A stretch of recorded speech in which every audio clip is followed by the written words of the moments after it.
Hello, everybody, and welcome to the Stream of Chaos. My name is James, and this is a demo session of the Rivers of London role-playing game, Magic and Mystery, set in the world of the Rivers of London books by Ben Aranovich. This was my first time playing the Rivers of London games, and it was a ton of fun, even if I did make a few rules mistakes. Without further ado, I'm going to hand you across to the fantastic cast that I got to play with, starting with a wise professor. Well, as a professor. Just kidding, it's me, Becca. You probably didn't recognize me because I have a tie on. I'm Becca Scott, and you could find me on the internet playing Call of Cthulhu and other various things at Good Time Society, so check it out. Hey, I'm Sandeep and Sandeep Parikh. I'm going to be playing Morgan Omens. I'm very excited about that. And you can find me on the F and Funny channels everywhere, playing all sorts of games and doing comedy. Hi, y'all. I'm Cynthia Marie. You guys can find me on my social medias at Dancer or Instagram, Cynthia__Marie. I'm in a bunch of different shows. I'm a TTRPG enthusiast. I love playing all of these amazing games. So just come find me. I play a whole bunch of them. Yeah. I'm not a comedian. I'm a dancer and an engineer. You're everything my parents wanted me to be. Great. They wanted you to be a dancer? A dancer and an engineer. Yep, that's exactly what That's beautiful. Yep.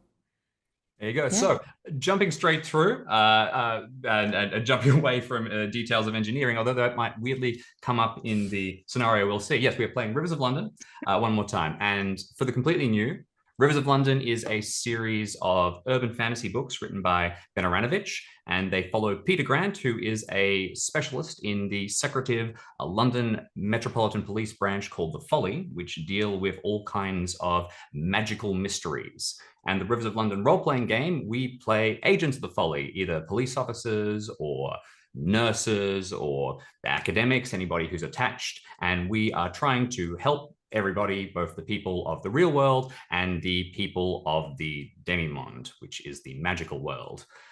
Rivers of London uses a streamlined version of the Call of Cthulhu rules. So if you've played Call of Cthulhu, if you've seen Call of Cthulhu, you will be familiar with the basic bones. But the big difference is that not everything magical is terrifying and scary. You can often work with it and talk to it. And a lot of the game is focused on trying to create and keep harmony between the magical world and the real world. We'll be jumping in with one of the many cases that happens at the Folly, and I'll get everybody to introduce the characters they're playing in just a moment. But first of all, any questions before we jump in? Ready to go? Nope. All right, let's get... So ready. Thanks for having us, James. Perfect. Let's get started then. So it is the modern day, or relatively modern, a unspecified date in the recent past, and we are in London, one of the busiest cities in the world. But we're not looking at the tall skyscrapers or the bustling traffic or the people wandering around holding smartphones. Instead, we are looking at a gorgeous old world building a little off to the side of London. This is the Folly, the building, and it houses the Folly, the organization, which is the new home for the Falcon specialists. These are the people in the Metropolitan Police. They're a little unofficial, sort of. I mean, they have an official designation, they're part of the police force, but exactly what they do and exactly how often the word magic gets put into official reports blurs a little bit. But at any rate, the collection of you are agents of the Folly. You are either actual police officers who have decided to take on a role inside the Folly for one reason or another, or you are consultants who are helping solve cases in the grand tradition of police procedurals all over the world, where anybody can jump in because they're an expert in detecting lies or speaking to ghosts, or pick your favorite police procedural and insert here. We're jumping in because the collection of you have all been gathered to speak to DCI Thomas Nightingale, the head of the Folly, and he has a task for you, something that is going to be testing your skills and both encompassing part of your training, but also part of your actual work. So the collection of you will begin seated around a very nice desk in an old world sort of office. And let's get a little description of everybody's character. We'll go in the same order that people introduce themselves. So, Becca, do you want to tell us about the character that you're playing? I am playing Eli Venturini. I am a professor of history. I specialize in all things Thomas Newton. In fact, I was once brought on a game show if you're interested in hearing tidbits and trivia about Sir Isaac. I feel as if he were a friend to me personally. I also know everything there is to know about magic, though I do not practice it. And I carry a Follies consultant card. I am a tall man with a goatee, always wearing a suit or at least a cardigan over my button-up. Very well-dressed and proper gentleman. Perfect. Thanks very much. We'll go across to Sandeep. Yeah, so you find Morgan. He's on his phone, just kind of looking up some spells that he found on like a YouTube like website he's working on himself. Because I'm a self-taught wizard entirely. I mostly just kind of like figured it out on my own through like Reddit. It's great. It's great. I grew up in Dundee. I went to a private boarding school because I wasn't into that all university stuff. So I dropped out right out of that. I got a job at a betting shop. And then there was a staff member, Joey. We all love Joey. And he introduced me to a sword fighting class, and I loved it. Oh, man, did I love the sword. Yeah, so I'm never without my rapiers. They're always hitched to me. And, after a year or so, the instructor invited me to join like a higher level invite-only group because I was like really good at swords. And this group was awesome. And it became apparent that, they weren't only using swords, but magic. That's where I was actually like learning over magic and stuff. And then like one of those guys was also a cop, the senior pupil guy. And that was the spark that really led me to where I'm at now. So now I'm a cop, I'm a police officer and an apprentice living in the Folly. Fantastic. I can imagine that you cause all kinds of problems for the more senior staff by looking up spells on Reddit and things like that. Because although magic is, it is not known by most of the world, there are people who practice it in secret. You probably have a hit rate of about 99% fake spells, but every now and again you'll find something real once in a while hidden out there. Stumble upon something great, It causes all kinds of chaos. Yeah. Got to go deep in those forums, Yep. Love it. Love it. Fantastic. And last but not least, Cynthia. So Nafasa Jones, I pronouns she, her, just in case anybody needed to know exactly what those were. I am a straight, sharp shooting type woman who has a little bit of you could probably see a little bit of yellow staining on her collar as she does have a 2-year-old child who is teething and may have done a little bit of spit up on her shirt. But nonetheless, very clean lady, very, very proper lady, very much by the book and procedure. I am a Newtonian apprentice, so I take my job very seriously as I can pretty much do everything that I can to keep my position and be a perfect mummy. It's a tough balancing act, but you managed to make it work. All right, brilliant. So we have the three of you, and you've stepped away from the hustle and bustle of the Folly. It's getting busier every day as more and more people join to try and deal with the steadily increasing, it seems, presence of magic in our modern world. But you're in this briefing room now, and it's a little bit quieter here. Before long, DCI Nightingale is going to step in. He is an older man. He has a cane that he walks with, and there is a little bit of old world gentlemanliness around him. That's the nice way of putting it. Stuffy and posh would probably be the less favorable way of looking at it, but he smiles at the collection of you as you enter, goes around to the other side and of the desk and sits down, ready to explain things to you. Now, in the Rivers of London... Nightingale, old boy, and Eli greets him with a hearty handshake and hug. Eli, thank you very much for making time to assist us with this. I appreciate your knowledge on this case, and it will be good to have somebody who knows a thing or two guide these two and make sure they don't get up into too much trouble. Oi, Yes, well, I think the Wi-Fi is down again. I wouldn't Come know on. how to get it started. If it is, I leave that You to. really? Morgan, put your phone away. We don't need that here right now. All right, fine. What is it? we'll get you reading books in no time, I'm sure. Books. You'll need a degree, son. Yeah, I've got an app that does that for me. All The right, new I will generation. convince you of the merits. Truly. At any rate, let me give you the details of what's happening, and assuming that you don't have an app to fix the entire thing immediately, Morgan, we can send the collection of you Maybe. off and we can start doing the work. Good one, Thomas. He blusters a little bit. Oh, God. So, this case comes to us from our friends at Charing Cross Primary Crime Unit. There has been an incident at the Stone Waters Bookshop in Covent Gardens. A man named Mr. Anderson is claiming that he has been assaulted while he was working in the bookshop late at night at about 12:30 a.m. There appears to be something rather unusual about the case, unusual enough that it has been referred to us so that we can look into exactly what is happening. I've alerted the local police and they've passed on communications. Apparently, the manager of the store, a Miss Saffron Jackson, is waiting to receive you.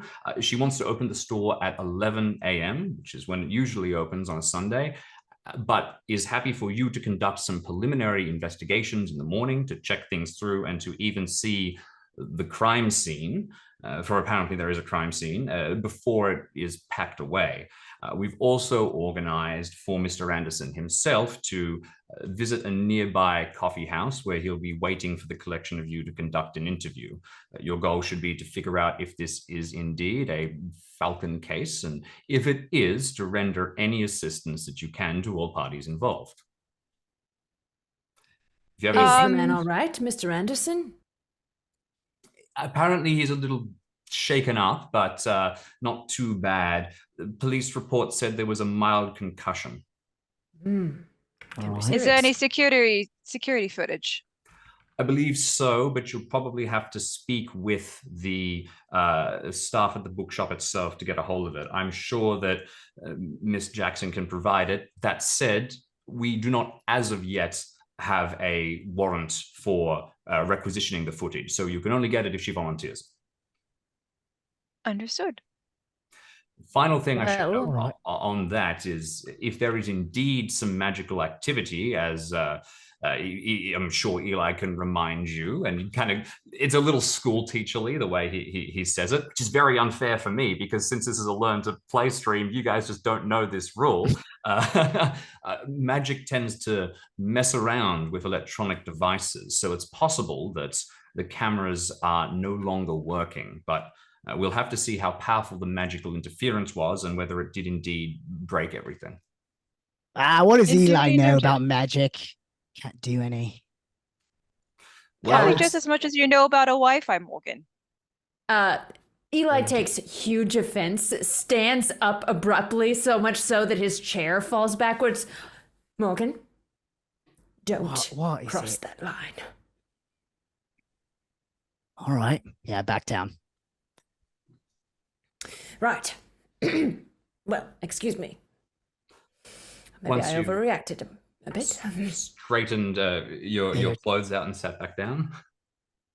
It's quite all right. Any other questions? Just one. When are you and the wife coming to dinner? Oh, well, look, the time will be arranged, and I'm not quite sure I would call Molly my wife, but I take the invitation in good spirits, as long as you're happy for her to cook. Molly is a strange sort of spirit that inhabits the folly and cooks incredible meals.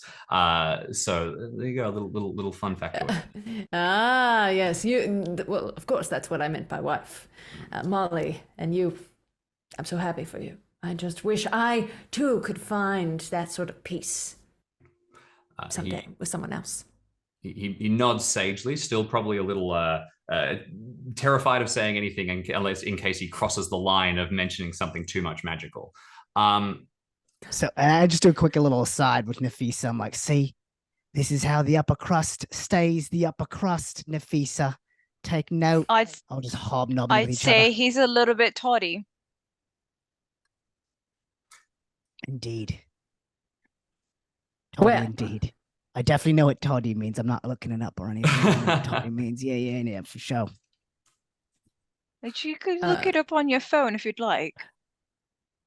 Right, cheap and gaudy in appearance and quality, for sure. Yep, agreed. Was that tawdry? That's tawdry. Close enough.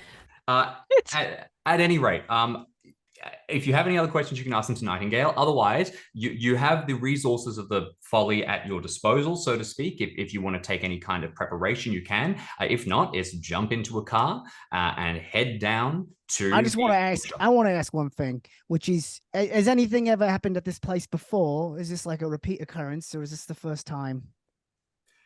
I'm afraid I'm not sure personally. I don't know, but I encourage you to look it up. At which point, let's make a roll and have our first roll of the session. There is a research skill in Rivers of London. So what I'll get you to do is I'll get you to take a look on your character sheet where you have a research skill and roll a D100, and you were trying to get under the number that is listed there. So this probably represents you sliding out your smartphone and just kind of typing in a few things into Google, getting the address down, seeing if you can find out any minor details. This is so this is just a roll just for me? This is just for you at this point. Yeah, I think the Wi-Fi is still down. Failure? Can't seem to get a signal. All right. Unfortunately not then. So you have a brief look. You can find out that the building seems to be pretty old, but the modern business that is listed in it has virtually nothing interesting about it. It's just listed as opening a couple of years ago, and there's a website with opening hours. There's a thing that talks about their Saturday story time. Nothing particularly interesting. All right, well, we got to update these websites, but can't find anything useful.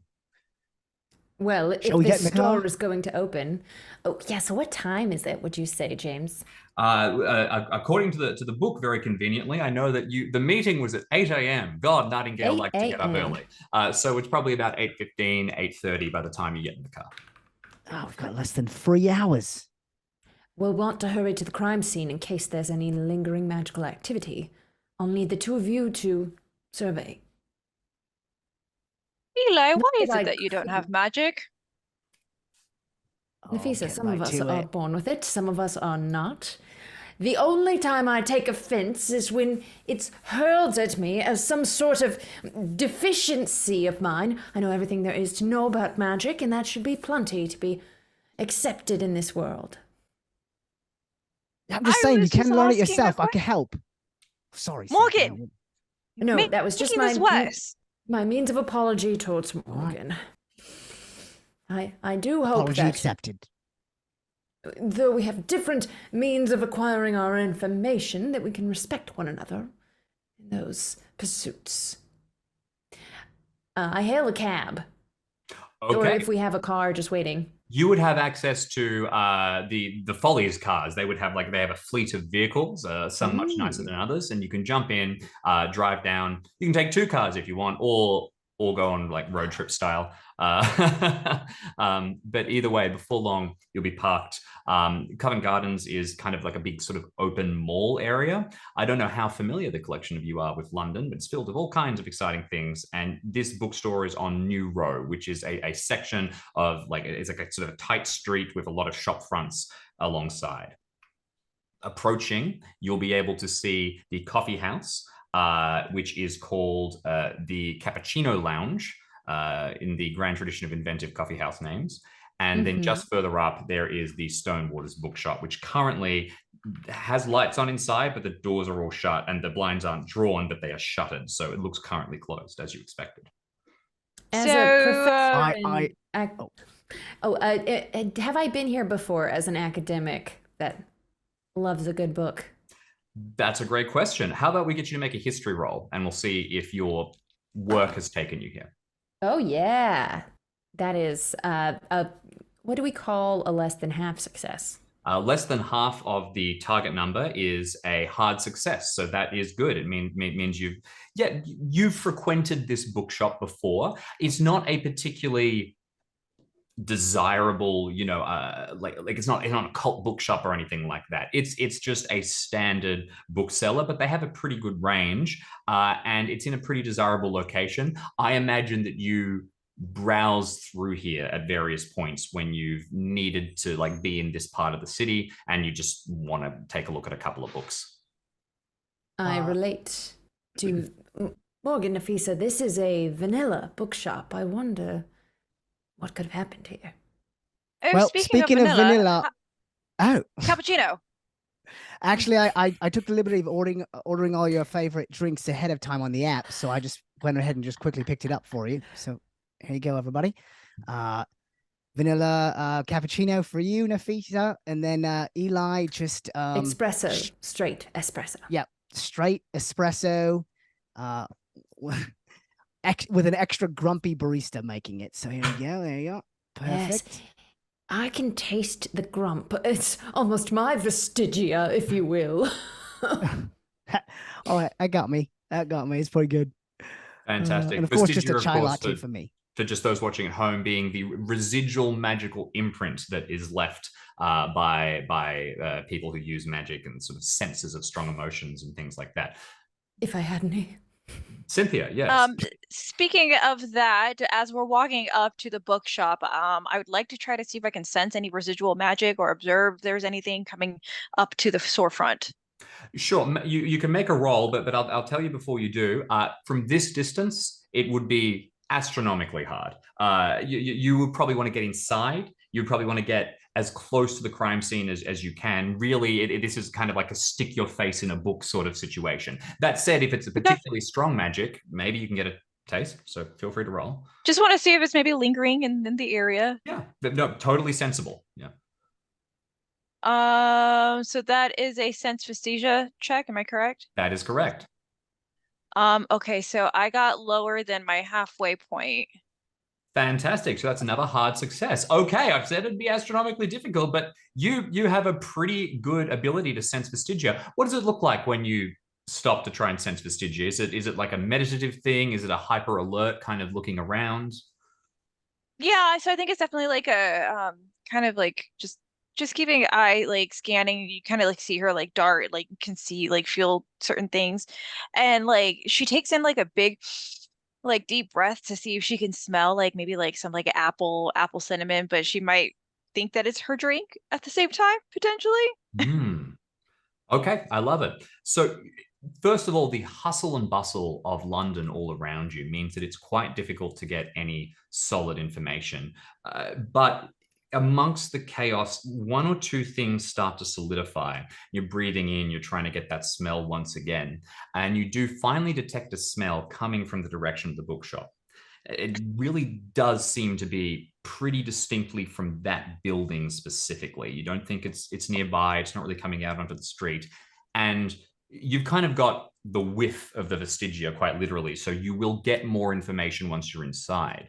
But the one thing that you get at the minute, you actually, at first you think you're smelling some kind of metal. And then maybe you think a farm. And then suddenly you realize it's two things. You're smelling blood and hay. Does anybody smell this? Some it smelled like copper, blood, like blood, copper, metallic feel. Have you smelled that before? Do you smell that now?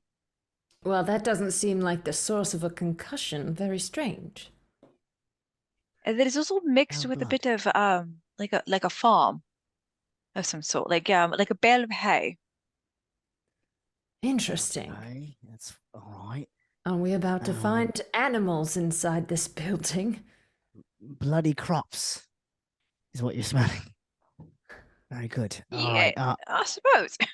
Now that it's been I think pointed out let's to get the a other closer two of look. you've got it. Just Ooh, We must head on in. Yes, I cannot wait any longer. I concur. I'm gonna After you, knock on the gentlemen. closed door. So to be clear, you've had the barista come outside from the cappuccino lounge and hand you the drinks. You can see inside the shape of a police officer sitting by somebody. That is the person you can interview, but you do not have to do that right now. You could head straight into the bookshop, which is what I understand is your objective here. Oh, there's someone. The person's outside the bookshop. Is what you're saying? So there's the manager of the bookshop who's inside the bookshop, and then the police have also organized for the person who was assaulted to wait for you in the cafe next door. Gotcha. So if you would like to, you can take this in the order that you would like. It's your crime scene. I thought that because the bookshop must open soon before anyone's able to sweep away any evidence, we may want to enter there first.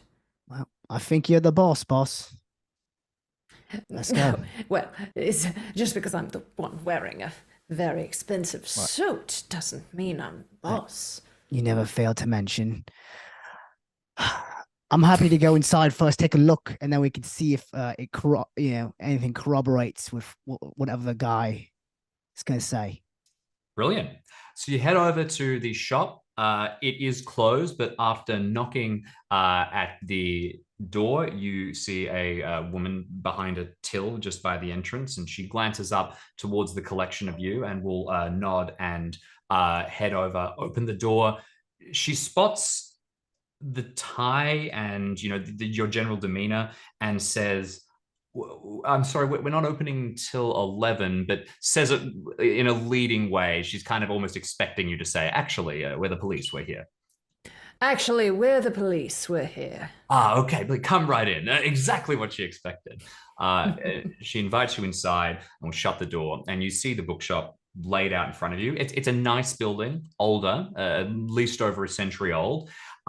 You can see it's a two-story place, but going down. There is not a second story above. There's a set of stairs that lead down into the basement at the back of the building.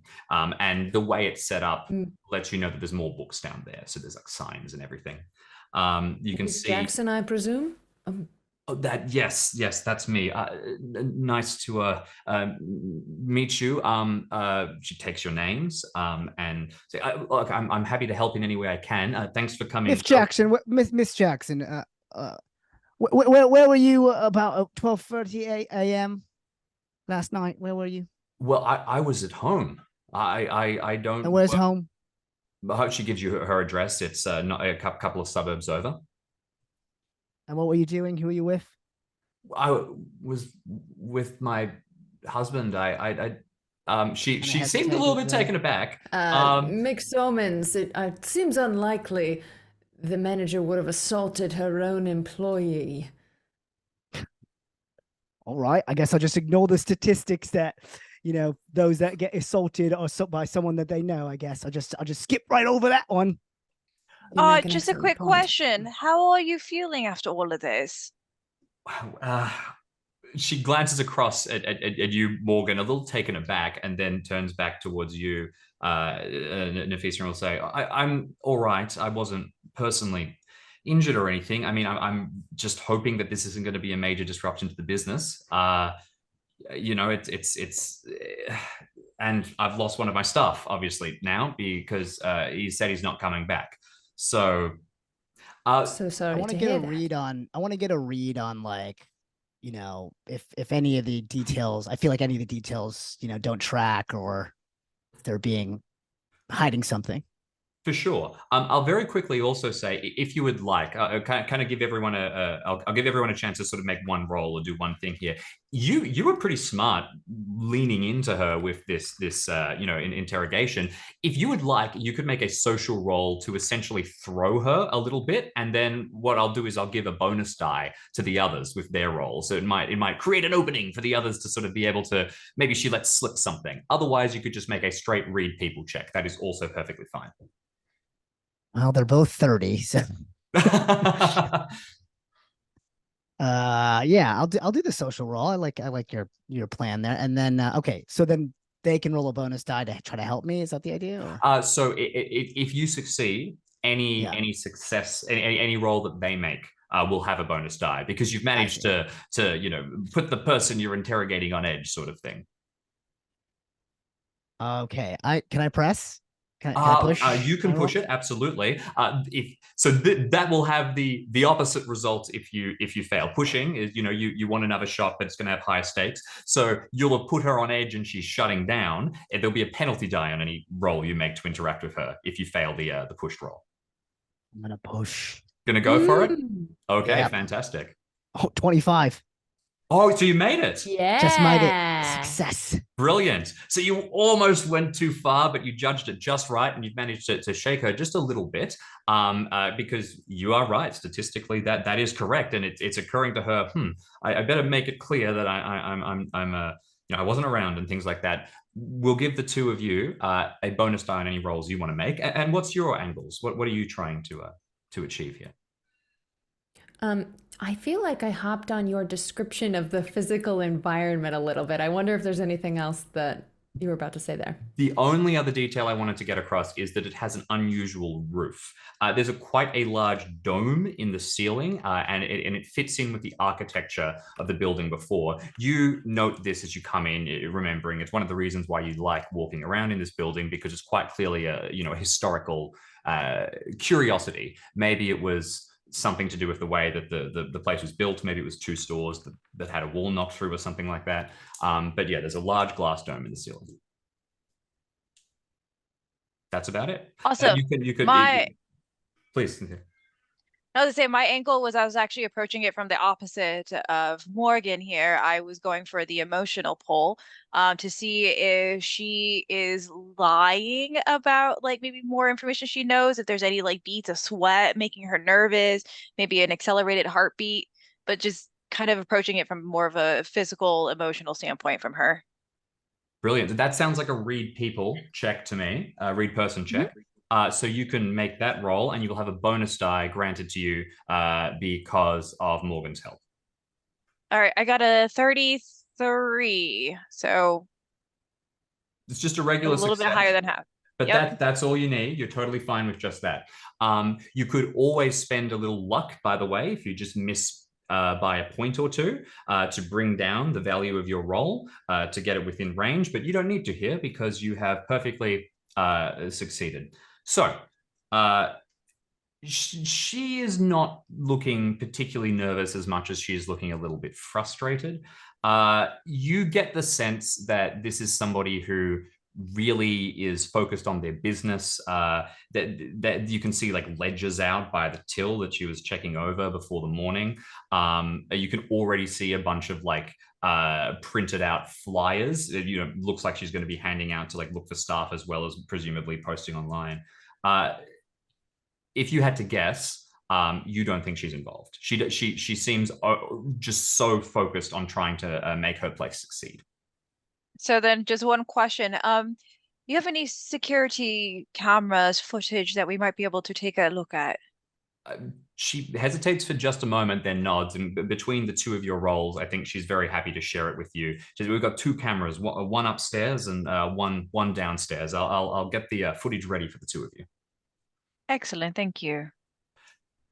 Ms. Jackson, I think now that you understand the severity of the situation, perhaps you'd also like to walk us through everything you found when you arrived this morning, or whether you were alerted earlier by the authorities. Certainly. I was contacted late at night, well, very early in the morning, more accurately, by emergency services who let me know that and she doesn't need to hesitate at all to remember what Mr. Anderson's first name is. It flows off her tongue.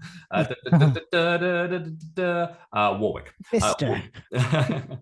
Yeah, good old Mr. Warwick had been working downstairs, stocking shelves. He was working late, fixing up one of our exhibits. We needed a few things moved. And apparently he says he'd been attacked. A deluge of books started flinging themselves at him out of nowhere. That's what he says. But anyway, when he was found, he managed to stagger over to a phone and call emergency services, but had been hit by a once beautiful, really nice hardcover art book, and it left a nasty mark. He's okay, but a little worse for wear. There's a pile of books downstairs and they're in a mess. That's about as much as I know. I came in first thing to try and stabilize the situation. So, Right. all right. Do you have any suspicions yourself? Like anyone have a grudge against Warwick, or maybe the bookshop in general trying to disrupt your business? Any rival bookstores?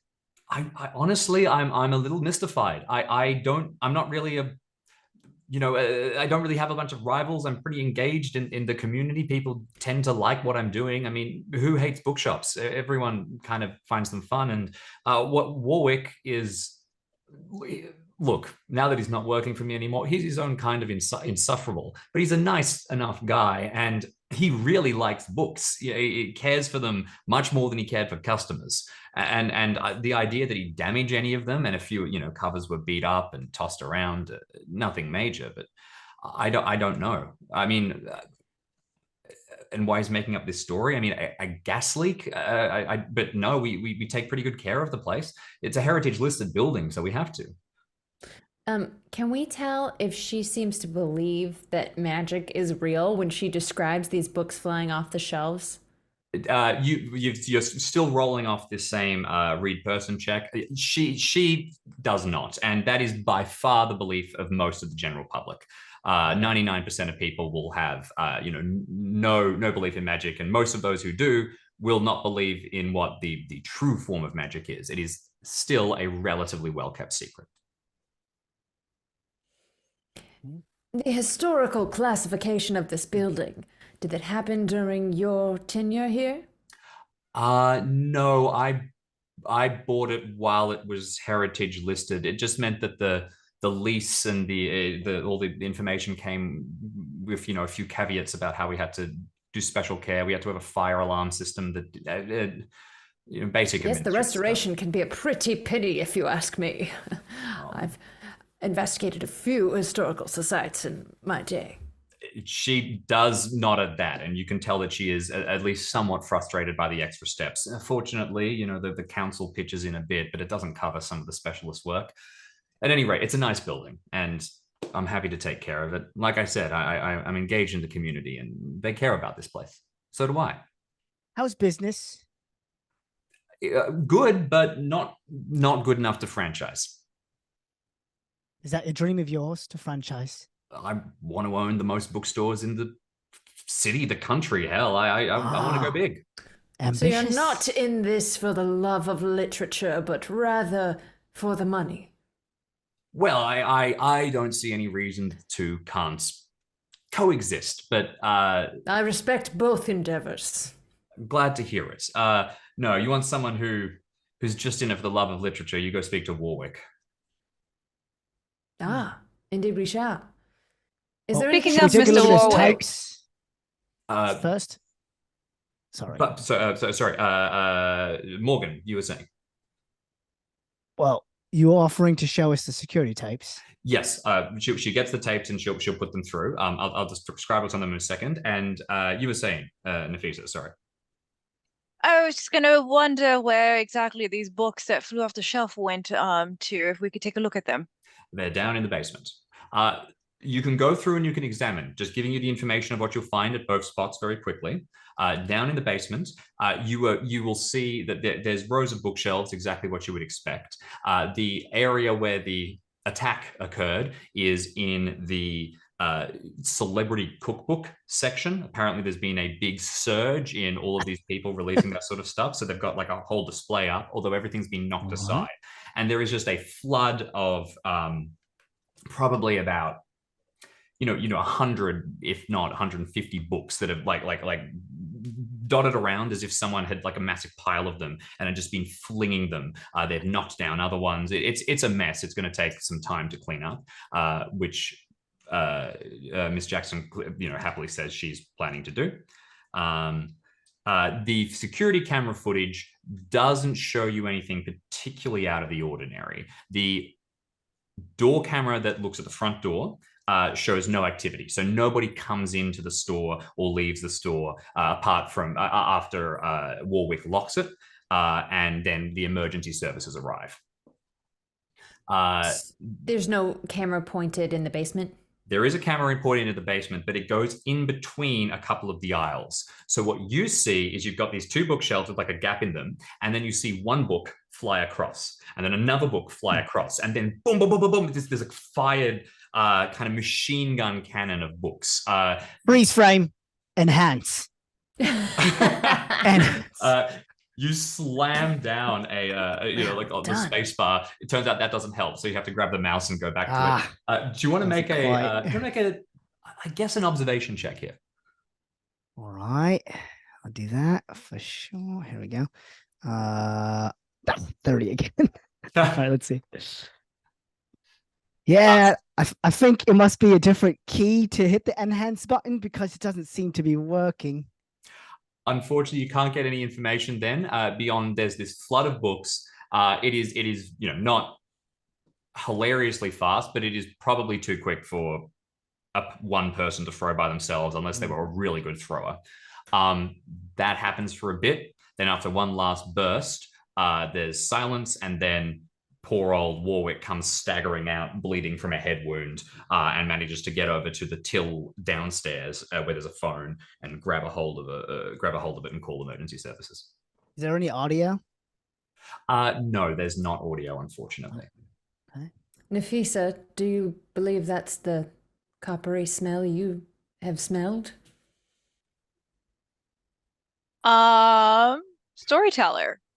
How fresh is the blood? Well, you are actually. Why don't you make a second sense vestigia check? I'm still going to give you some information. I said I would when you got back inside, but let's see how far you can push this. I got a 4. Ooh. Okay.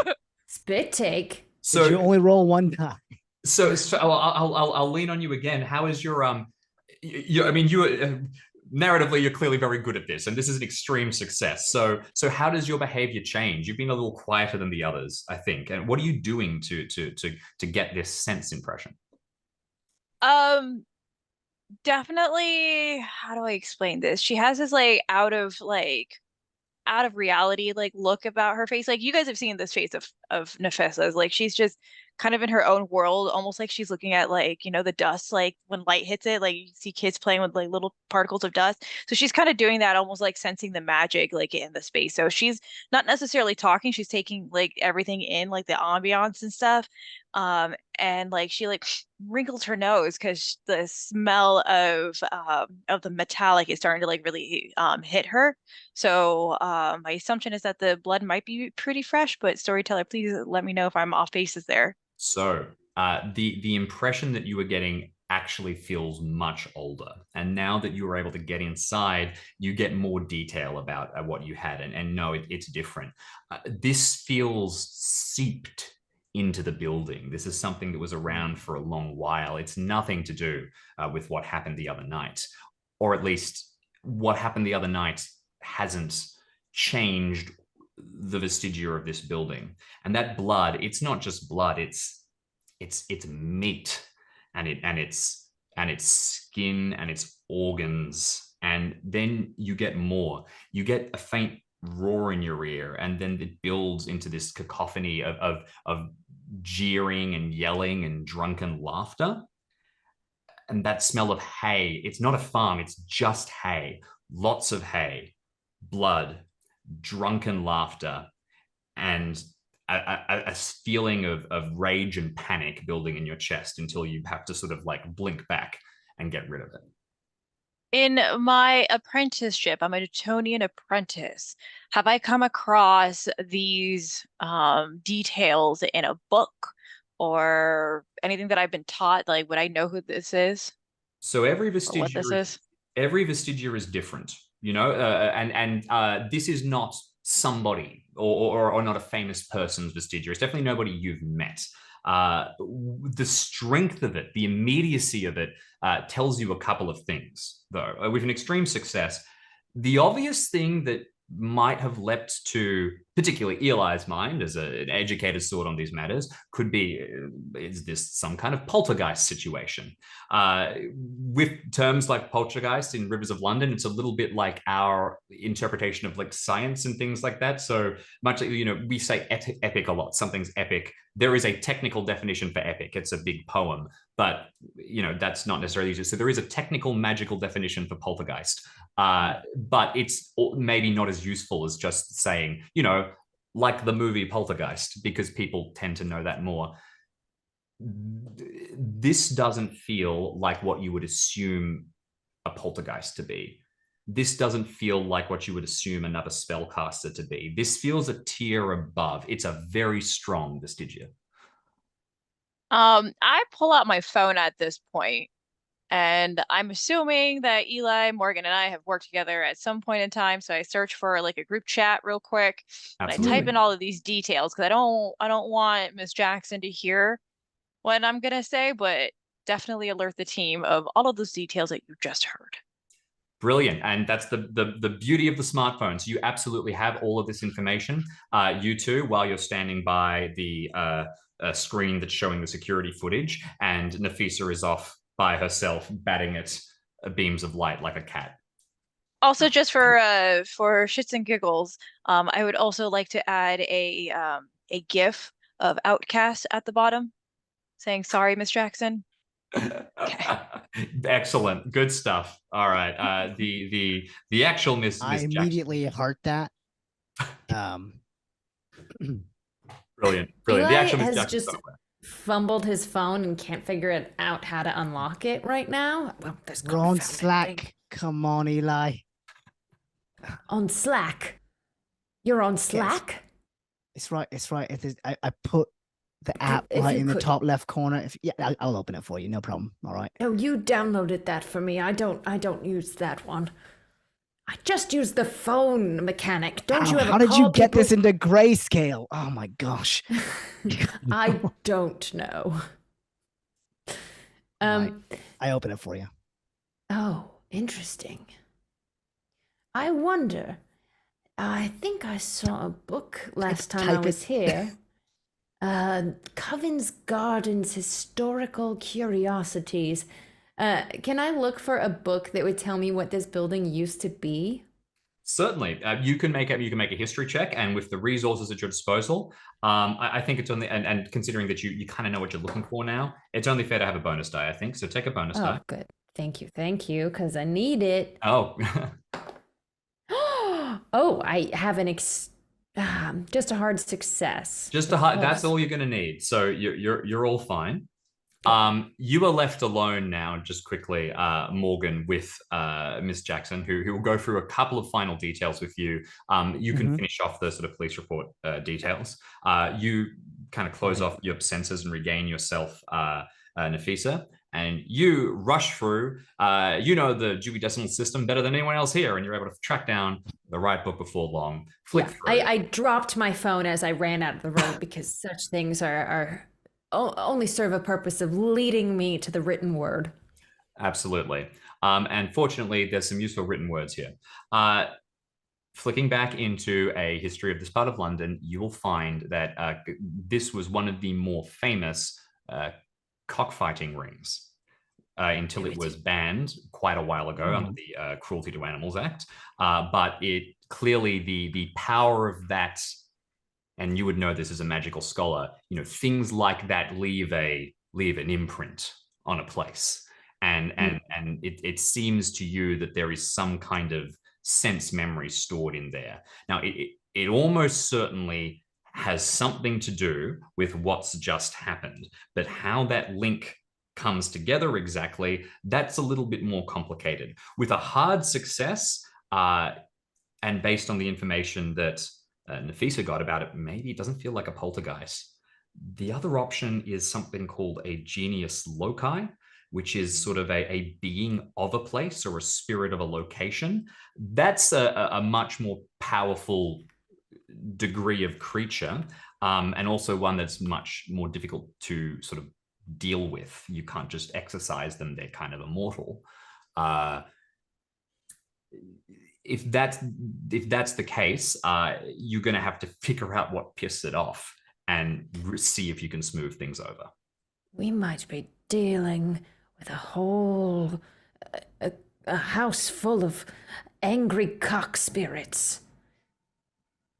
I say All right, to I'm just myself, checking to I'm make not- sure I'm in the room alone. autocorrect. Oh.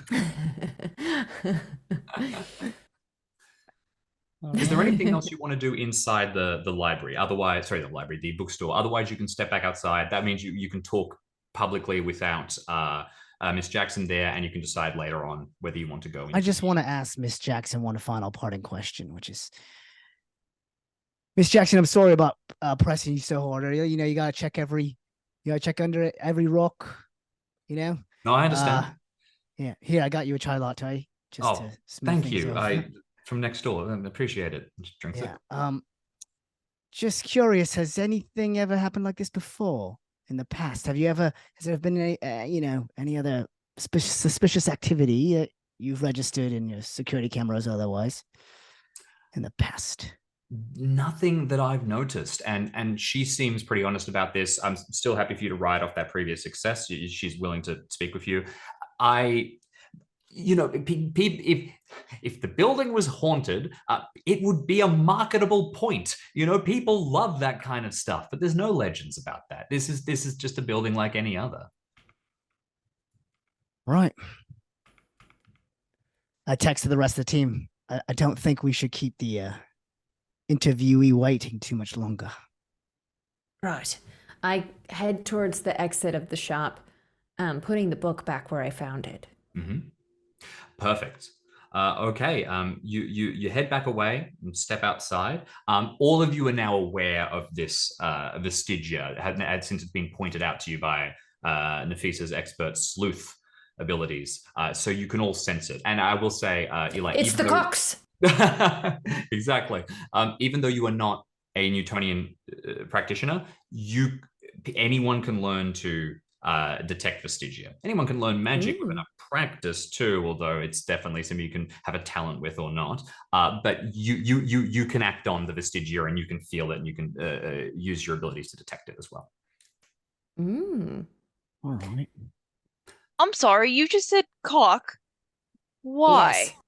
Yes. I think I heard that from you, Eli. The spirit of a male chicken. Do you believe it could hypothetically throw books at a fast pace, Nafisa? I mean, I've seen a lot of things. Presumably, yes. All right then. I've never seen You a really cockfight, think that but is a chicken throwing books? I think a very excited cock could really just smack a bunch of books Get real in quick there. with it. Yeah, it's cock feet, Right. Right. Should we perhaps see what else Mr. Anderson might know, or is there anything else on this confounded device that you'd like to tell me? Mine's not working again, Morgan. No, give me that. You put it on airplane mode again. No, yes, just right. give it You to showed me. that before, yes. I used to work in IT. I can fix all of this. Right. And I changed the font size to like extra bold and large.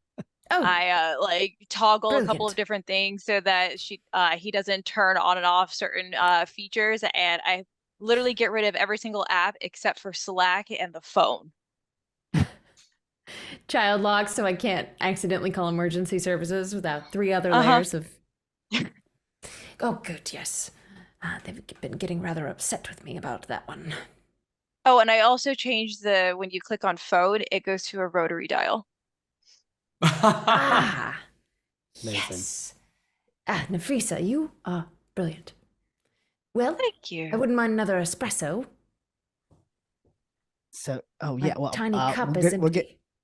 I think we're just gonna head back into this coffee shop pretty soon. I mean, I can order another one in Napa, or we can just head in there and start interviewing our. Now, I have a toddler that keeps me up at night. Now. Let's go. Indeed. You all step inside, and just as you're going in, there's something playing in the back of your mind. As experts in the field, you're all trained. You're toying with that idea of, is this the ghost of some kind of very angry male chicken. Avoid avoid pulling the joke on too much.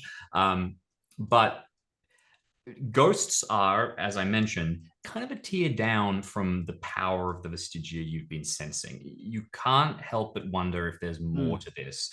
Eli, Okay. you're probably the only one whose brain has leapt to genius loci, but it's an idea. At any rate, more information to come. I share with them that perhaps the location itself is holding the secrets. Do I you don't think know we if should this is something. investigate the building? Well, I think we should gather all the information from the witnesses and see where that leads. But I guess my question do is, think sorry. the normal splashing of holy water won't do the trick this time. I just think if it's a genius loci as you're talking about, like why now? You know? I mean, they've owned this building for quite some time. Like what will get them Perhaps so they have upset? a problem with the latest celebrity cookbook release. Oh, maybe there's a There lot of are- chicken recipes. I was just gonna say, I did read quite a few of them. Chicken Would we have recipes? known anything about the cookbooks? Maybe we should have. You've stepped Taken a outside look. from the, We so you didn't. can't really check now, but you know someone who will. And as you step in, you can ask any of these questions through to Warwick Anderson. When you come in, if Saffron Jackson was the archetypal businesswoman, this guy is like the archetypal hipster. He's sitting at one of the coffee shop tables. With like a single like black coffee, but with like a bunch of stuff around it that to bring out the sensory experience. Is wearing tweed and glasses and the whole bit. Stands up and will nod at the collection of you and say, "Oh, thank you so much for coming to see me here. I do appreciate it, all of you. I simply couldn't bear to step foot inside that place again." Sits down. There is a police officer next to him, a guy who introduces himself as PC Singh. And he's just bemused by the whole situation. He's just here to accompany Mr. Anderson, nods and will defer unless you have any questions for him. Sing. Pleasure. Yep. Well, this is all your kind of weird bollock stuff, so I'll pretty happily leave the situation to the collection of you, right? Right. I'll just pull him aside. I'll just pull him aside real quick and just be like, "Hey, has he been acting funny or anything? What's Yeah, his he's state?" been acting funny, but ha funny, not weird funny. He's just he's a character.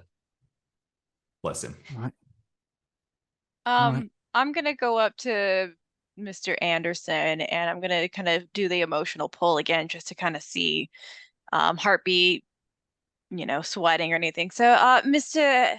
Anderson, Warwick Anderson, is it? That's correct. How are you feeling after all of this? Dreadful. Dreadful. I've had several herbal tinctures and none of them have managed to calm my rattled nerves. Make a read persons check.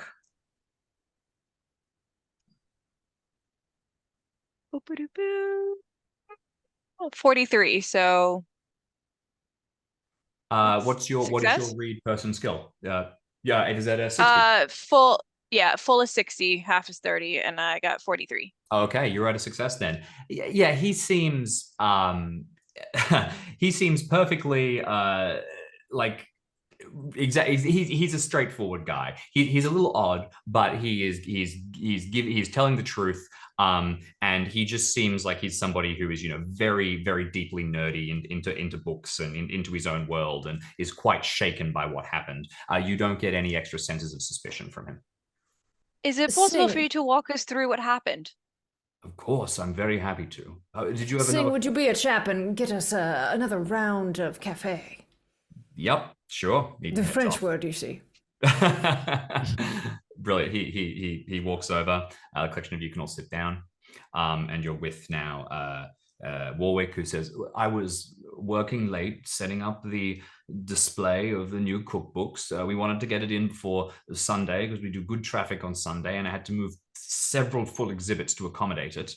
I was in the middle of the work, and the book hits me in the back of the head around 12:30, and I was shocked because there's no one there. I searched the bookstore, checked the door was still locked. No one had come in. There was nobody there. So I mystified and a little tense. I went back to my work. I kept doing it. And then another one hits me.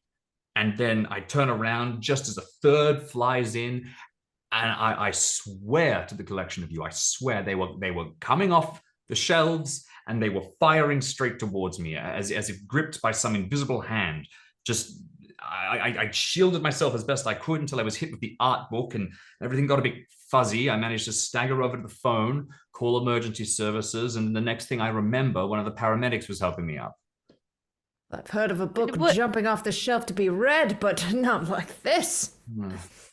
Were you perhaps reciting anything like a recipe or singing some songs or something that would have, I don't know, triggered this? No, I very specifically only listen to music without lyrics, mostly acoustic jazz. Here. Classical for me.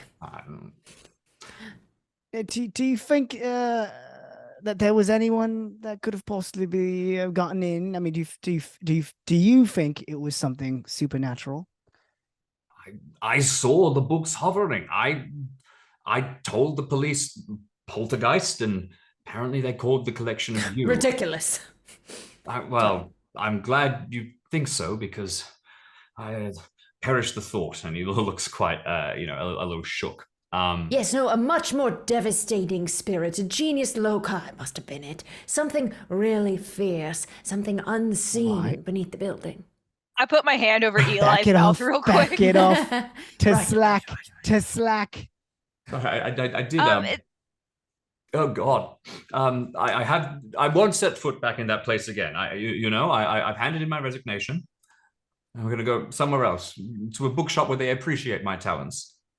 Mr. Anderson, there is probably a logical reason why this all happened, and we will get to the bottom of it. So perhaps that maybe you can feel comfortable at least setting a foot inside and getting a book. Well, yes, perhaps, but what else can I tell you? I have a question. The new books you were setting up, what were they about? And is there any particular reason they might be upsetting to the historical legacy of the building?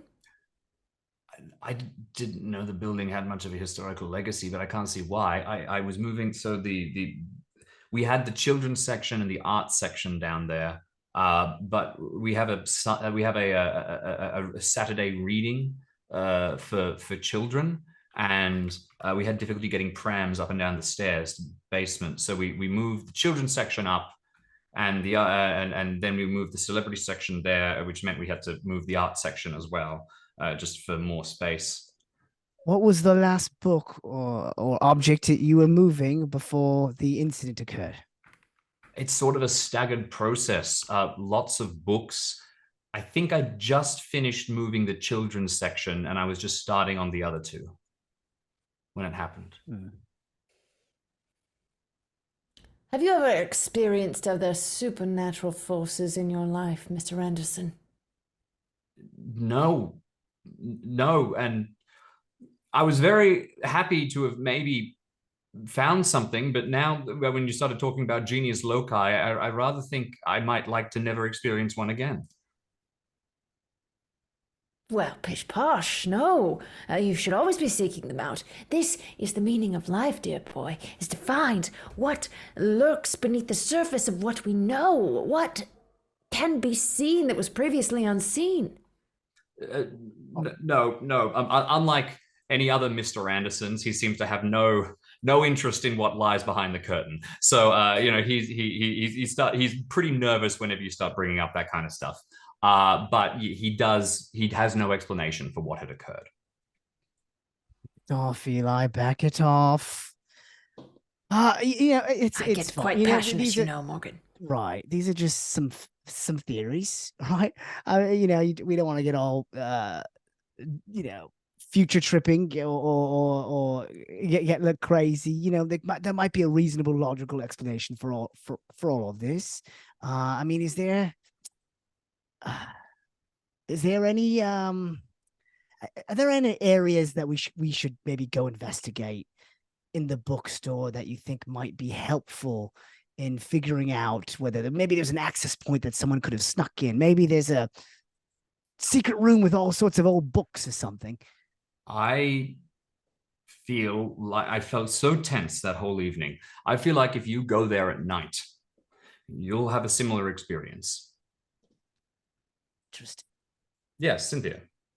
While everybody is talking, Nefestia, she's a very observant person, so she's gonna kind of like lean back and assess the room to see if there's anyone listening in on the conversation, especially when Eli revealed some information. For sure. Yeah, I make an observation. Roll.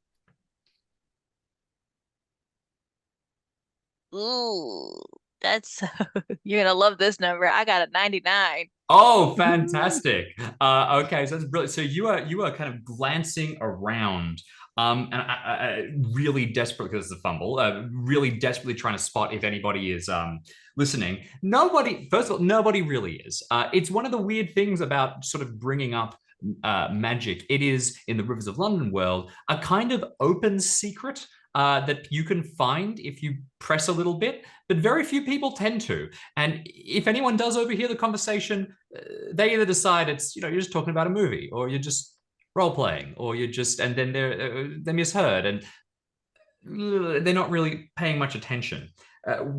Apart from one, you notice that Sing is kind of like, this sounds pretty cool, but with the fumble, the already on edge Warwick has now spotted that you are like glancing around maniacally, and like he feels like he's stepped into a conspiracy. He starts to clam up, and he says, I think I better, I've told you everything I have to say. I think it's, you go there at night if you want something. Otherwise, I've made my statement and I'm done with it. Right. Well, if there's nothing more, that's an idea. I lean into the two of them so that we're kind of turned away from him.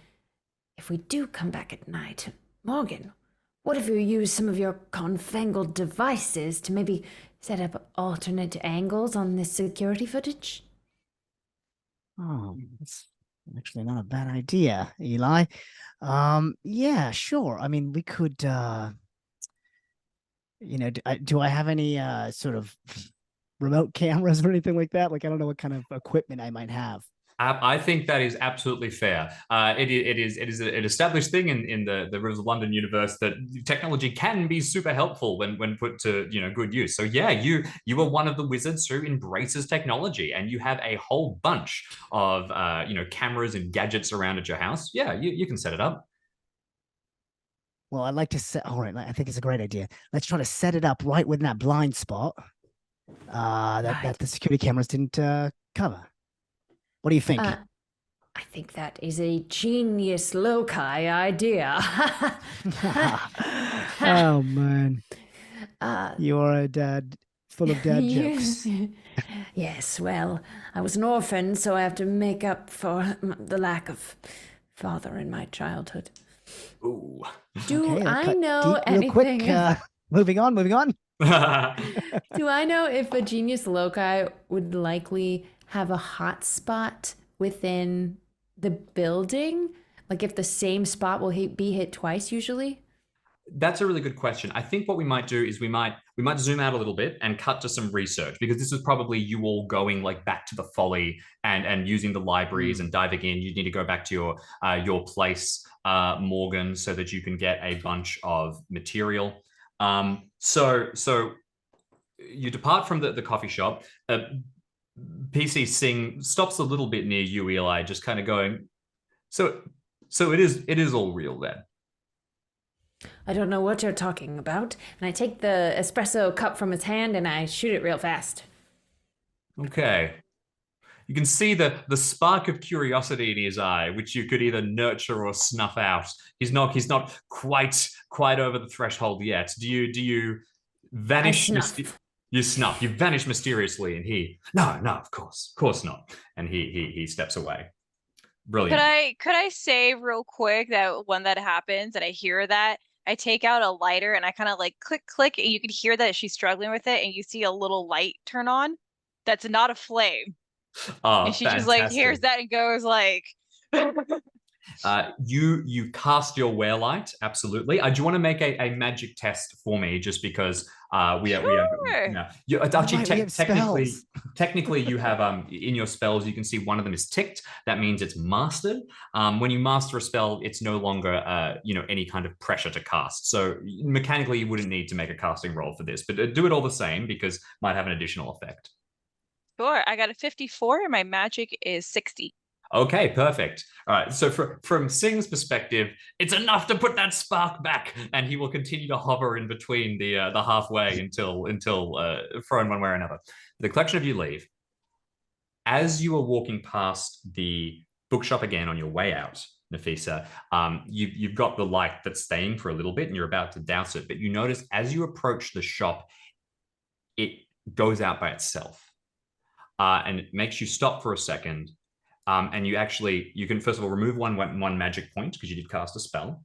And you note that something appears to. This tends to happen when something has fed on magic, which is something that poltergeists and genius loci and unusual things like that all tend to do.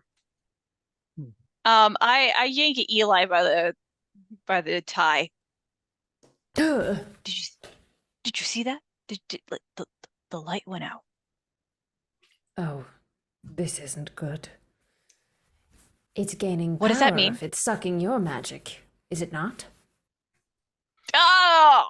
It's just good. It was just a touch. So if you don't give it any more, it's not going to be a problem. But what this is probably a confirmation of your suspicions. Morgan, quickly. Perhaps yeah. the use of magic in this building and around it should be used with extreme prejudice. Right. It sounds wise. I just wonder if I have any, if we can do a deep dive into the research on the genius loci. It's a good idea. So we'll pull out.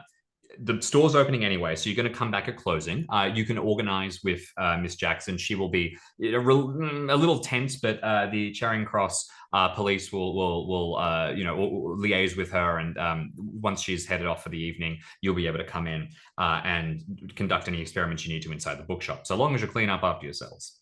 Let everyone make a roll, either of research or preparation.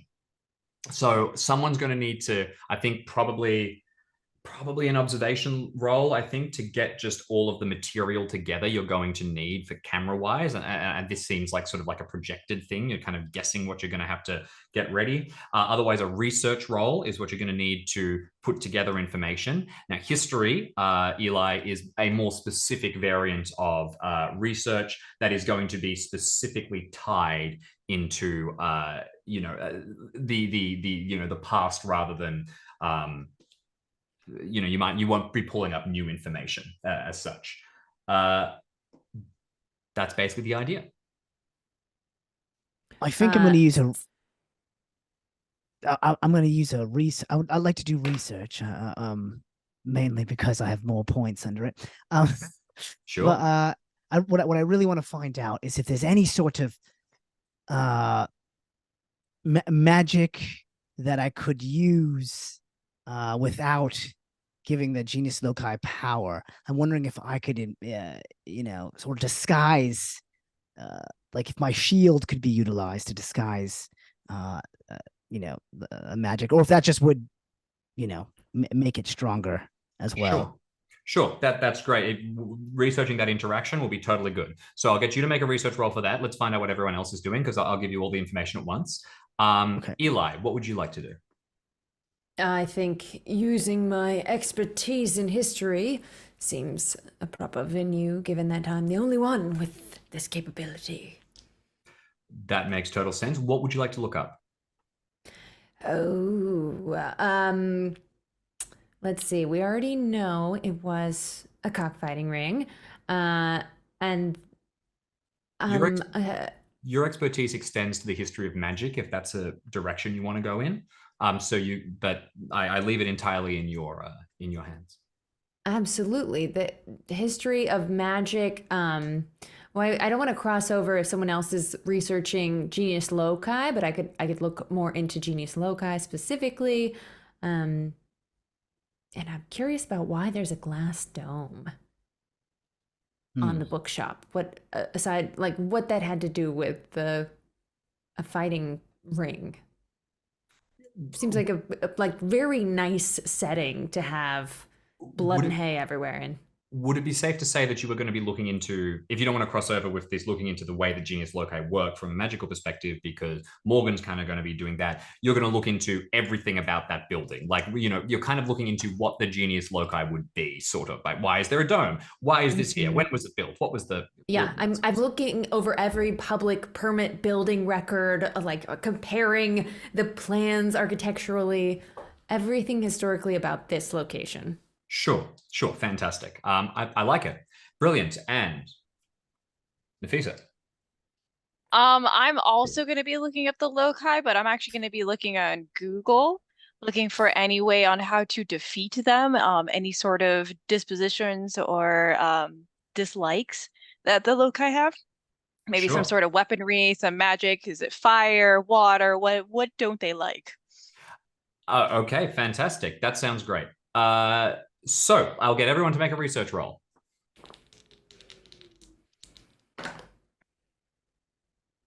Oh, man. Can I spend 9 luck to make it a hard success? I'm fine with that. Absolutely. Hard success. How do we go up the top? How Morgan, how are you looking? I rolled an 8. Oh, wow. Extreme success. Extreme. Very good. Fantastic. And we'll go across, and it didn't sound good, Nafisa. I'm gonna need to spend some luck. What are we looking at? So I rolled a 74. My stat is at 60. I would have to spend 10 luck points, which I have. Okay. Is that possible? That is 14? Totally fine. 14. Thank you. See, math is hard. Mm-hmm. Math is not mathing today.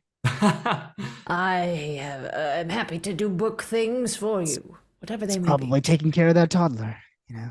Is that right? Is that okay to spend 14 luck points? Totally, that's fine. So just subtract 14 from your luck, and we are good to go. All right, so well done. Successes all round, even if some luck had to be spent, and a extreme success coming in from Morgan. So a couple of pieces of information first of all. Eli, the building... Oh, I did spin to make it a hard success, if that makes any difference. Thank you for reminding me, you did. So, hard success. The building is... the dome is kind of a matter of historical debate and also pretty much historical irrelevance. You quickly find out that what this building was in the past and the various shapes it has taken over the years as walls have been knocked between and there's been amendments and additions are kind of irrelevant. And you find that out by looking at all of the various permits and details over the years. There has never been a report on any kind of mysterious activity in the past. And this appears to all be new, and it definitely would have come up in the past. So you can, based on that, think that this is probably a new genius loci. It is probably formed as a result of the building having like a past steeped in magic, but it is not. It is probably nothing to do with the dome, and what you are looking at functionally is a newly created being, so to speak. Forged afresh. Exactly. Yes.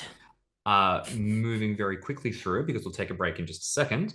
Morgan, you looking through in detail about how these things interact with magic. So the big problem would have been poltergeists and undead. They feed off magic in a much more predatory way. Genius loci are a little weird with how they interact with magic, but they're not sort of like sapping batteries in the same way. And you can use magic around them. It's just that once you're playing with magic, they'll start playing with magic a lot more. So it's a little bit of an escalation of force thing. The passive drain that happens is not going to be a major feature if you sort of engage this thing in an encounter or something like that. Okay. Yep. Yeah. And this sort of feeds in a little bit to what you were looking at, Feast, the same way. Genius loci, you do a lot of Googling, you don't find much. You probably actually end up on some of the internal police databases put together by PC Peter Grant of the Rivers of London books, and end up reading about how basically they all have different desires, they all have different wants, and can generally be reasoned with pretty easily if they are capable of communicating. You've got what is essentially, and as we go into the break, you've got essentially an angry child here, and it's throwing books. How are you going to deal with this? Because otherwise, it could throw enough of these things to kill somebody or a lot of people given time. I know how to handle an angry child. Exactly, you do. You've got firsthand experience by the sick on your collar. But we'll go into that after the break. We'll be right back.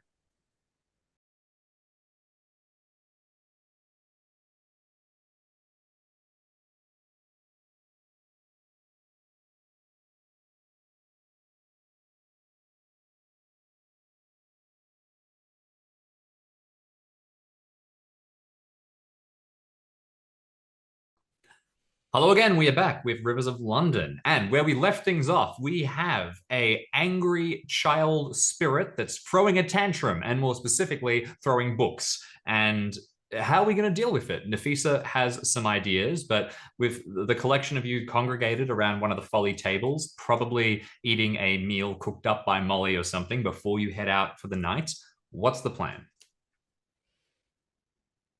Delicious, Molly. I love chicken. Well, yeah, the chicken is quite lovely. Oh boy, we have chicken on our breaths. We're about to go into an. Yes, perhaps a bit of mouthwash. Yes. So a couple of things that I've learned about the loci, if you're interested. Please. It's like a child throwing a temper tantrum. If we can just figure out exactly what the loci is needing or desire, we can possibly stop this from throwing books. Right. Well, the only way to talk to it is to wait and find it.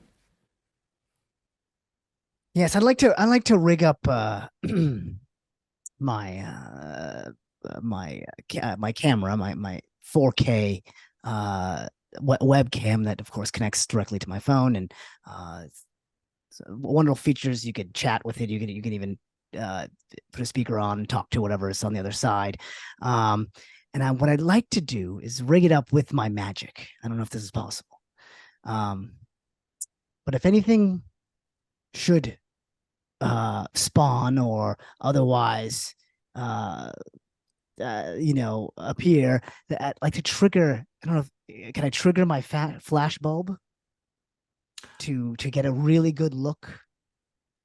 That's a really cool idea. And I mostly just want to use one of my spells. Absolutely. You know what? It's probably, let's say this is something that you have been working on for a while, because there is absolutely a precedent of like the characters in the series building gadgets like this. And it's a system that encourages you to do that kind of stuff. Make a magic test for me. This is going to kind of be retroactive, and we're just going to see if you happen to have this around. Okay. Okay, so I rolled a 57. I don't know what I just said a magic check. So what am I? Your magic skill should be in 60. Your expert skill. 60. There it is. Ooh, all right, perfect. so a success. Okay, so you've been working on this for a while, and you have got something ready. I'll make one slight alteration. You are now one model behind on fun cameras, which is why you've been willing to sacrifice this, because by casting a spell next to electronics, you will almost certainly fry them. It's why probably all of you have detachable battery packs for your smartphones, so you can whip them out and therefore not fry your entire device. Because they need. So this will fry my device. What you're saying? This will fry the camera, but you can then invoice the police department. That's what I was thinking. You know, just write it off. Use my discretionary funds. Morgan, remember to keep the back closed, because if the film is exposed, you'll have nothing. Oh, I venture to try to explain. Then I go, you know what? Yes, I'll just remember to protect the film, Eli. Be careful with the film. Wait, Absolutely. but there's no. Oh. Let's go. I've It's fine, learned it's fine. a little thing myself, friends. The history of this building. When I looked deeper and deeper into it, it taught me that nothing is relevant here. None of it. It's new. Perhaps came in with one of these celebrity cookbooks or some new book, or maybe with Anderson himself. Did we hear how long Anderson had been working at the bookshop? Yeah, a couple of years, but I think this is on me. I misspoke a little bit. What you've more found out is that the being hasn't been present for a while. It is still imbued with that cockfighting history. You could taste that. You got the vestigia. But what it is it's not like some being that's been around for ages. It is not something that is harboring a grudge that is going back 30 years or something like that. If it has a grudge, if it has something it's angry about, it's angry within the last, I mean, probably as soon as it started attacking. So you're looking at things that change in the last week or so. Can I do Gotcha. a quick search for these celebrity chefs and to see if there's anyone that's sort of famously, into chicken and doing? Sure, yeah, make a research check. I feel like, a quick internet search will do it. Yeah, it's a success, barely 58. Okay, so you find a wealth of recipes, but it's actually something else that catches your eye. When you are going through the books and looking up all of this stuff, because what you're doing is you're like trying to find all of these chefs that might be around that they would have stocked, and you know the new exhibit. What keeps coming up is that there is a Saturday reading session for children, and that I'm with you. changed. So it's I not think necessarily, yeah. Oh, so The the hour Saturday reading seems to session, okay. be approaching as the sun has set, and It occurs I to think I you might that know what this spirit is interested in. Hates children. we'll Got cut it. across to the location of the bookstore, and as the collection of you are setting up, I am going to, what we'll do is, you've got a lot of pieces here, and this is the beauty of the game. It is a mystery game, so you can all make preparations to try and get ready, or I'm very happy for you to make basically an idea check, so that's going to be an intelligence check, and to try and be like, you know what, I need a hint here, something like that, right? And the penalty for failure on this will be that, I mean, you're going to lose time. You won't have instead have set up something in the store, which when you arrive, by the way, the atmosphere is getting tenser. There's sort of an electricity in the air, and that vestigia is getting stronger, but you haven't detected anything yet. I've brought with me a large empty suitcase. Okay, fantastic. That's free. You don't need to have rolled anything for that. You've got the big pack registered. Any specific? Yeah, I think you said you wanted to set up cameras, Morgan. Exactly. Yeah, I want to start setting up the cameras. Okay. Yeah. Brilliant. I will get a. Why don't I go stealth check for that? I think is probably the most perfect. 32 against 60. Okay, so. You set up the cameras effectively. You're able to reverse engineer every single angle. That's what you do with your time before midnight approaches. What about the rest of you? I would like to go down to the book area again, near the children's book, and kind of retrace any steps and see if there's anything I may have missed. I was interested in the intelligence roll. Okay, fantastic. So, Nafisa, they're up here. well, that said, sorry. You're in the right area. Why don't you just make an observation roll, actually, but before you do intelligence here, because you've struck a chord. 58. 58, and you're targeting observation of 60, so that's a success. Every other bookshelf is a little messy. There's some, you put it back, but people look at things. The children's section is pristine. It's been pored over as someone is very much caring for it. There's like bean bags where people would sit and get to read, and they've been like fluffed up and prepared. Sitting there, it occurs to you now, the link seems clearer. The children's books have been moved upstairs. They've been moved away from the site of the cockfighting, and as a result, maybe moved away from where the childish genius loci might be able to detect them. So I get it. Oh, I think I get it.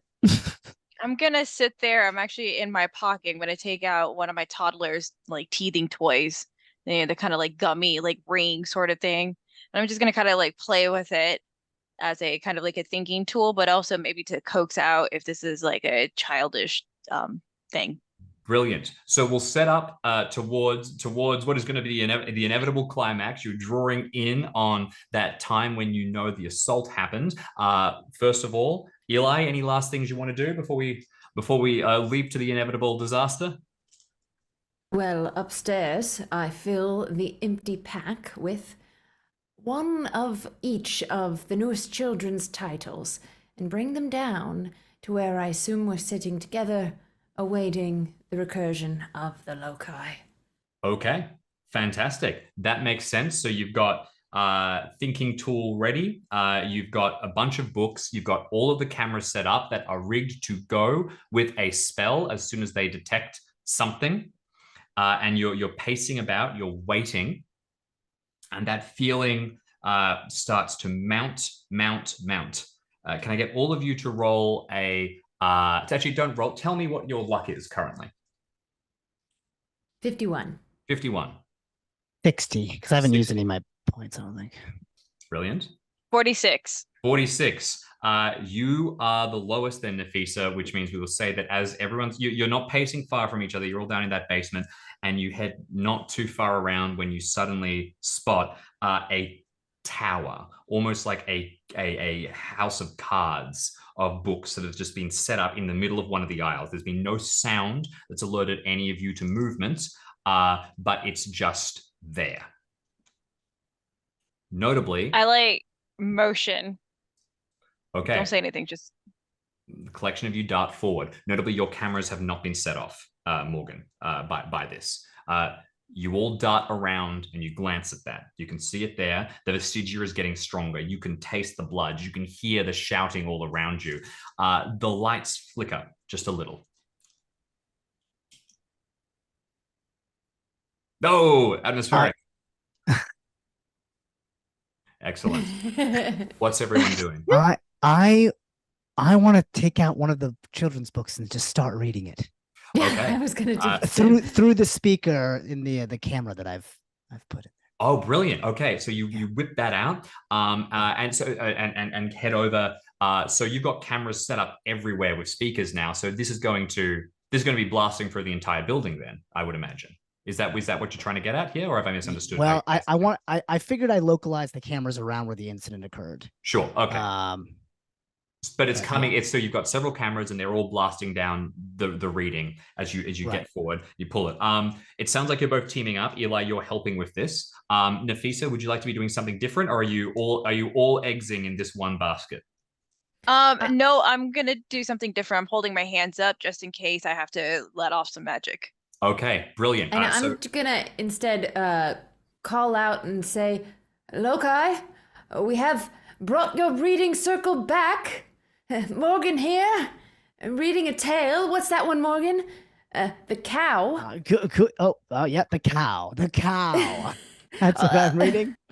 How now, brown cow? How do you feel thou? Wet right. in your milk? The bookshelves start shaking around you, and one by one start to fall as you begin to read. It's a little different from reading, a chant to dispel the beast, but it feels similar because you've got a children's book and you're standing there, yelling into it as everything starts to shake. Here's what I'm going to ask for. I will ask for a social roll from you, Morgan. Now, functionally, Eli, I know you are yelling towards the loci. I'm going to pull these together and say you are going to be applying a bonus die, or you can flip. Whoever has the highest social roll. Morgan, you roll. My social's at 30. If you okay. social... Well, I actually have silver tongued, and I have 60. Okay. Let's flip it to you. Fantastic. So stepping forward, you are going to be the one who is speaking out, and you're kind of just reading the story, and you're trying to placate this thing. At the same time, Nafisa, like every ritual, you got to keep it going for a little bit, and it isn't long before you will see first books start to fall off the shelves and then bounce, and then a soft cover of a Stephen King novel goes flying across. You are planning to use some magic. What is your strategy here? So I have Impelio, I believe. That's correct. So you could use that like to blast the books back if you would like. Yeah. All right. Yep. So I'm waiting. Okay. So let's get the social roll and let's get a magic roll for your Impello spell. Would you like to boost the spell with extra magic points to provide some more protection? Absolutely. Okay, so you pump in an extra magic point, which is the maximum you can do, given that you only know an Order 2 spell, and using Impello, which is sort of a force push kind of situation, you are slamming these books away as they go winging across the room. How did everyone go? I rolled a 16. Okay. I rolled a 13. So that is some damn good rolls. Okay, I think that's 2 hard successes. All right. So let's get a moment of cool description from each of you. What's the coolest like defense move that you do to stop someone getting taken out by a book? And what does the sort of like biggest moment of the declaration as like shells start to fall in the back and the walls are practically vibrating and the vestigia is overwhelming? What's the biggest like moment of proud speech that you do? Becca, do you want me to set it up first and then throw it to you with your big speech? So basically you see Nefesia very much in kind of that Neo mode. She has like kind of her long trench coat on and she's just moving like almost like a dancer gracefully and just like blocking and like moving back. She even does kind of the back bend as she's pushing like the books out. But as she's kind of crouching down, like I feel like the camera, if this was a movie, comes in and like zooms in on Eli as she's like coming across the screen, like ducking down. That's brilliant. Have you still got the toy in your hand? That's very, very cool. Okay, blasting these books as they go winging across the room, and we jump across to Eli. Loci, hear me! Morgan here has come to give you what you wish for, a story. But we should also, in this moment, take time to appreciate the emotional intelligence you could grasp if you only use your words instead of flinging books, as Morgan uses these words for you. And can we get one last reading from the cow? The cow's eyebrow has shown its face. Brilliant. And as it rebuilds a shrill cacophony, just as suddenly as it started, the books suddenly drop. You keep reading because you know that this is temporary, but bit by bit, you feel that vestigia fading. Now, something occurs to you, Morgan, at this point. If you wanted to try and actually like exercise this thing as close as you could, it's paying a lot of attention and you could probably use your spell right now. Or would you like to do as has been suggested? Would you like to use your words rather than flashbulb and like calm this thing and not sort of go for an attack instead? Yeah, I'm gonna disarm my flashbulb. Okay. Now that I know that it's a child. You can absolutely do that. So with a wave of your hand, you fry your own cameras so that they won't go off. And you're able to keep reading. And bit by bit, the atmosphere drops. You can unfold yourself from your crazy matrix position, Nafisa. And for a second, calm is going to fall over the bookstore. The last thing that's going to happen is from the children's section above, you hear a slight wobble and one last set of, it's not a book, it's a set of flashcards, like children's flashcards to learn reading, go tumbling off. And they land right at the feet of all of you, upside down in random places. But of course, hello is the only one that's facing up as you manage to get words out of this thing. Yes, Nafisa. So I feel like the mom in me sees the disaster of what's happening and this child having a temper tantrum. And I know that everybody's using their words, but I think Nafisa steps forward, compelled by this moment, and basically uses her best mom voice to say, "Stop creating a ruckus and show yourself. Be a good little person, and let's talk about this." Make a social check. That sounds fantastic. That is a 21. 60 Brilliant. is my, yeah. Okay, so that's a hard success. That's pretty good. So you step forward and use your best mum voice, and it almost makes the two of you flinch. But after a couple of seconds of silence, it can be hard for some genius loci to materialize, especially the young ones. But of all things, you hear a shuffling from upstairs. And when you turn around, you head back up out of the cookbook section, which is where the attack was localized, to head towards the old children's section. And you can see that moved away from its shelves and now completely in the open is a cardboard cutout of like a children's book mascot thing. Insert your favorite children's book, like animated cartoon blob or something here. And it's just, it hasn't really taken physical form, but it's moved something. And that little cardboard cutout has now developed that Mona Lisa aspect of the eyes seem to follow you everywhere. More importantly, behind it, ruefully, as if a told off child, you can see a lot of the books that have been tossed everywhere are slowly picking themselves up, dusting themselves off, and placing themselves back in shelves. That is a good person. That is what we do here. We clean up after ourselves. We do not make a big mess. And I just want to say, oh, sorry, I have nephews, of course, so I just want to say, it's okay to have your feelings, little one. It's okay to have your feelings. It's how you express them that matters. You're fostering the genius loci, and hell, it appreciates it. And even Eli can be happy because it's Eli has a tear remembering the mothering that he never received. Brilliant. That's it. And there is not, I mean, you can try and you could have tried to get rid of this thing, but sometimes that's not the way forward. And in this case, all it takes is a little bit of a story. In the weeks that come, you'll be able to work with DCI Nightingale, and you'll be able to organize for, I leave it up to the collection of you. Do you move the children's section back down? Do you organize for one of you maybe to come in and read it personally to this thing once a week? At night, or it's in your hands. But with your continued support, this genius loci will be able to, stay calm and grow and exist alongside everybody else. I think we talked with Saffron Jackson about moving it back down and getting a handicap ramp down there. What are you doing? There's some hoo-ha about heritage listed buildings, but then eventually and begrudgingly a new one is paid for, and before long it can be down there, and the reading circle is set back up. Fantastic. That's